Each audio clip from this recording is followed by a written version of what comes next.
Chapter 4. The rabbit sends in a little bill. It was the white rabbit trotting slowly back again and looking anxiously about as it went, as if it had lost something. And she heard it muttering to itself, "Da-da-chess, da-da-da-da-chess, oh my dear paws, oh my fur and whiskers. She'll get me executed as sure as ferrets. Ferrets. Where can I have dropped them, I wonder?"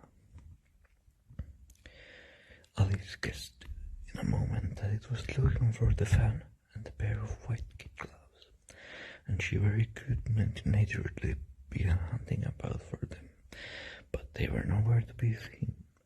Everything seemed to have changed since her swim in the pool, and the great hall with the glass table and the little door had vanished completely.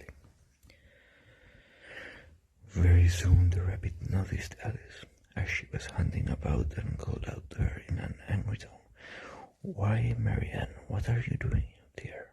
Run home this moment and fetch me a pair of gloves and a fan. Quick, quick now." And Alice was so much frightened that she ran off at once in the direction it pointed to, without trying to explain the mistake it had made. "He took me for his housemate," she said to herself as she ran.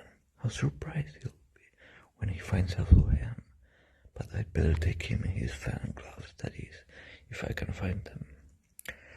As she said this, she came upon a neat little house, on the door of which was a bright brass plate with the name W. Rabbit engraved upon it.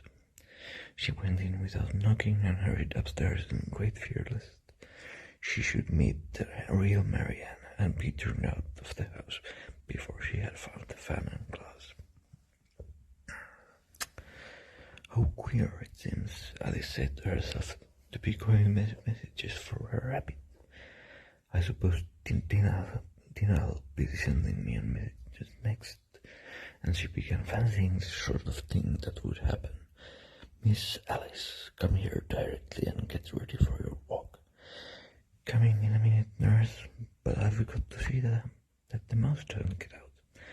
"Only I don't think," Alice went on, "that they'd let Dinah stop in the house if it began ordering people about like that." By this time she had found her way into a tight little room with a table in the window, and on it, as she had hoped, a fan and 2 or 3 pairs of tiny white kid gloves. She took up the fan and pair of the gloves and was just going to leave the room when her eye fell upon a little bottle that stood near the looking glass. There was no label this time with the words "Drink me," but nevertheless she uncorked it and put it to her lips. "I know something interesting is sure to happen," she said to herself, "whenever I eat or drink anything. So I'll just see what this bottle does. I do hope it'll make me grow large again, for really I'm quite tired of being such a tiny little thing." It did so indeed, and much sooner than she had expected. Before she had drunk half the bottle, she found her head pressing against the ceiling, and had to stoop to save her neck from being broken. She hastily put down the bottle, saying to herself, "That's quite enough. I hope I shan't grow any more. As it is, I can get out at the door. I do wish I hadn't drunk quite so much."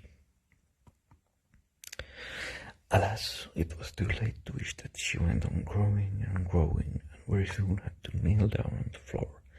In another minute there was not even room for this, and she tried the effect of lying down with one elbow against the door and the other arm curled around her head. Still she went on growing, and as last resort she put one arm out of the window and one foot up the chimney, said to herself, "Now I can do no more. Whatever happens, what will become of me?" Luckily for Alice, the little magic bottle had now had its full effect, and she grew no larger.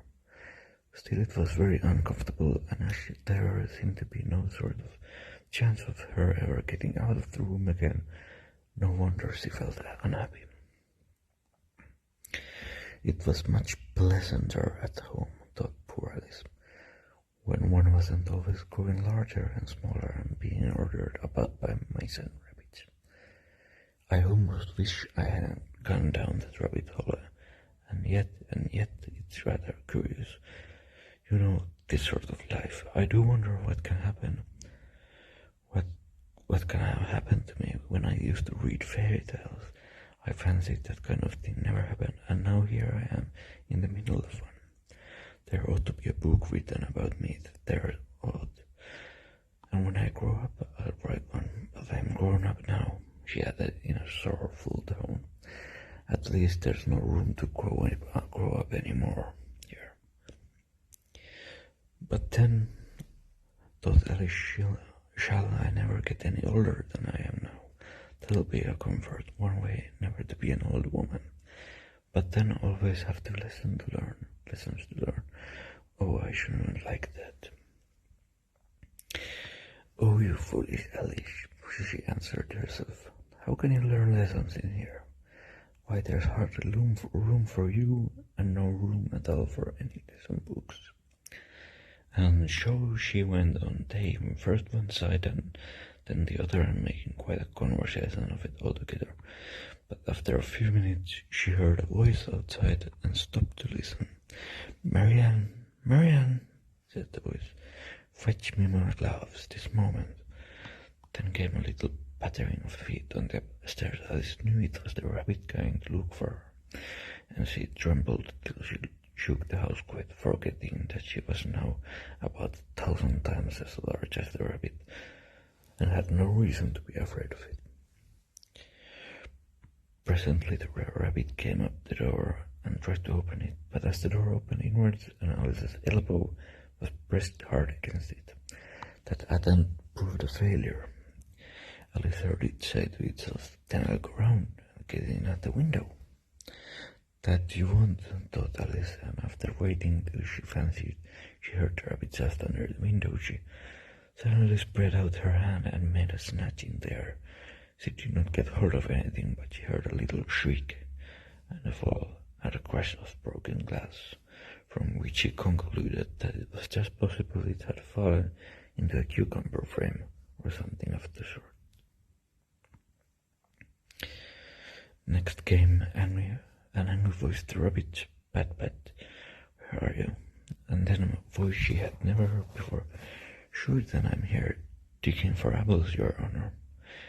Digging for apples indeed, said the rabbit angrily. Here, come and help me out of this. Sounds of more broken glass. Now tell me, Pat, what's that in the window? Sure, it's an arm, your honor. He pronounced it a room. An arm, you goose? Whoever saw one that size? Why, it fills the whole window. Sure it does, your honor, but it's an arm for all that. But it's got no business there, at any rate. Go and take it away. There was a long silence after this, and Alice could only hear whispers now and then. She said, sure, I don't like it, your honor, at all. Do as I tell you, you coward. And as she spread out her hand again and made another snatch in the air. This time there were two little shrieks and more sounds of broken glass. What a number of cucumber frames there must be, thought Alice. I wonder what they'll do next. As for pulling me out of the window, I only wish they could. I'm sure I don't want to stay in here any longer. She waited for some time without hearing anything more. At last came a rumbling of little cartwheels and the sound of a good many voices, all talking together. She made out the words, where's the other ladder? Why hadn't to bring but one? Bill's got the other one. Bill, fetch it here, lad. Here, pull them up this corner. No, tie them together first. They don't reach half high enough yet. Oh, they'll do well enough. Don't be particular here. Here, Bill, catch hold of this rope. Will the roof bear? Man, that loose light. Oh, it's coming down. It's below. Now, who did that? It was Bill, I fancy. Who's to go down the chimney? Nay, I shan't. You do it. That I won't then. Bill's to go down. Here, Bill. The master is sure to go down the chimney. Also, Bill's got to come down the chimney, as she said Alice to herself. Shy, they seem to put everything upon Bill. I wouldn't be in Bill's place for a good deal. This fireplace is narrow, to be sure, but I think I can kick a little. She drew her foot as far down the chimney as she could and waited till she heard a little animal. She couldn't guess what sort it was, scratching and scrambling about in the chimney close above her. Then saying to herself, "This is Bill," she gave one sharp kick and waited to see what would happen next. The first thing she heard was a general chorus of "There goes Bill," then the rabbit whistle and "Catch you by the hedge," then silence, and then another confusion of voices. "Hold up," he said. "Brandy, now. Don't choke him. How was it, old fellow? What happened to you? Tell us all about it." Last came a little feeble squeaking voice. "That's Bill," thought Alice. "Well, I hardly know more, thank you. I'm better now, but I'm a deal too flustered to tell you all I know. If something comes at me like a jack in the box, and up I go, it's like a skyrocket." "So you did, old fellow," said the others. "We must burn the house down," said the rabbit's voice, and Alice called out as loud as she could, "If you do, I'll set dinner at you." There was a dead silence instantly, and Alice thought to herself, "I wonder what they will do next." If they had any sense, they'd take the roof off after a minute or two. They began moving about again, and Alice heard the rabbit say, "A barrowful will do to begin with." A barrowful of what? Thought Alice. But she had not long to doubt, for the next moment a shower of little pebbles came rattling in at the window, and some of them hit her in the face. "I'll put a stop to this," she said to herself, and shouted out, "You'd better not do that again," which produced another dead silence. Alice noticed with some surprise that the pebbles were all turning into little cakes as they lay on the floor, and a bright idea came into her head. "If I eat one of these cakes," she thought, "it's sure to make some change in my size, and as it can possibly make me larger, it must make me smaller, I suppose." So she swallowed one of the cakes and was delighted to find that she began shrinking directly. As soon as she was small enough to get through the door, she ran out of the house and found quite a crowd of little animals and birds waiting outside. The poor little lizard Bill was in the middle of being held up by two guinea pigs who were giving it something out of a bottle. They all made a rush at Alice the moment she appeared, but she ran off as hard as she could, and soon found herself safe in a thick wood. "The first thing I've got to do," said Alice to herself as she wandered about in the wood, "is to grow to my right size again, and the second thing is to find my way into that lovely garden. I think that will be the best plan." It sounded excellent plan, no doubt, and very neatly and simply arranged. The only difficulty was that she had not the smallest idea how to set about it. And while she was peering about anxiously among the trees, a little sharp bark just over her head made her look up in great hurry. An enormous puppy was looking down at her with large round eyes and feebly stretching out one paw, trying to touch her. "Poor little thing," said Alice, in a coaxing tone, as she tried hard to whistle to it, but she was terribly frightened all the time and thought that it might be hungry, in which case it would be very likely to eat her up in spite of all of her coaxing. Hardly knowing what she did, she picked up a little bit of stick and held it out to the puppy, whereupon the puppy jumped into the air of all its feet at once, with a yelp of delight, and rushed at the stick, and made believe to worry it. Then Alice dodged behind a great thistle to keep herself from being run over, and the moment she appeared on the other side, the puppy made another rush at the stick, and tumbled head over heels in its hurry to get hold of it. Then Alice, thinking it was very like having a game of play with the cart horse, and expecting every moment to be trampled under its feet. Ran around his two leg, and then the puppy began a series of short charges at the stick, running a very little way forward each time and a long way back, and barking hoarsely all the while, till at last it sat down, a good way of panting, with its tongue hanging out of its mouth and its great eyes half shut. This seemed to Alice a good opportunity for making her escape, so she set off at once and ran till she was quite tired and out of breath, until the puppy's bark sounded quite faint in the distance. And yet, what a dear little puppy it was, said Alice as she leaned against the buttercup to rest herself, and fanned herself with one of the leaves. I should have liked teaching it tricks very much, if I'd only been the right size to do it. Oh dear, I'd nearly forgotten that I've got to grow up again. Let me see, how is it going to be managed? I suppose I ought to eat or drink something or other, but the great question is what?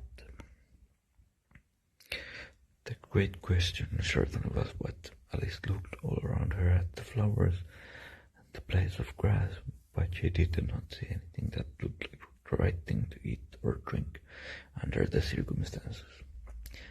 There was a large mushroom growing near her, about the same height as herself, and when she had looked under it and on both sides of it, behind it occurred to her that she might as well look and see what was on the top of it. She stretched herself up on tiptoe and peeped over the edge of the mushroom, and her eyes immediately met those of a large caterpillar that was sitting on the top, with its arms folded, quietly smoking, and a long hookah, and taking not the smallest notice of her or of anything else. And that's the end of chapter 4. Thank you for listening, and welcome again next time.